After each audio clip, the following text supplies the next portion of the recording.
പൊറുക്കുന്നവനാരുണ്ട് നീയല്ലാതെ. അല്ലാഹുവല്ലാതെ പാപങ്ങളെ പൊറുക്കുന്നവൻ മറ്റാരുമില്ല. അല്ലാഹുവിനോട് പാപങ്ങൾ പൊറുപ്പിക്കാൻ പറയേണ്ട ദിവസങ്ങളാണ് നമ്മുടെ മുമ്പിലുള്ളത്. അല്ലാഹു നമ്മുടെ എല്ലാവരുടെ കഴിഞ്ഞുപോയ അല്ലാഹുവിന് ഇഷ്ടപ്പെടാത്തതെല്ലാം സർവാധിപതിയായ റബ്ബ് സുബ്ഹാനഹു വ തആല നമുക്ക് പുറത്തു തരട്ടെ. ആരും പ്രയാസമായിട്ടിരിക്കുന്നു വേണ്ടിട്ടില്ല. പലർക്കും പല തിരക്കുണ്ടാവും, ചിലർക്ക് മടുപ്പുണ്ടാവും. അപ്പോ ആരും വിഷമിക്കരുത്.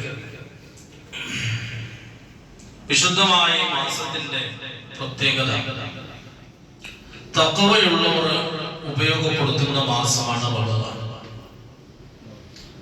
കാരണം നോമ്പ് തന്നെ തഖ്വ വർദ്ധിപ്പിക്കാനാണ് എന്ന് നമ്മൾ കഴിഞ്ഞ ആഴ്ചകളിലൊക്കെ പറഞ്ഞു.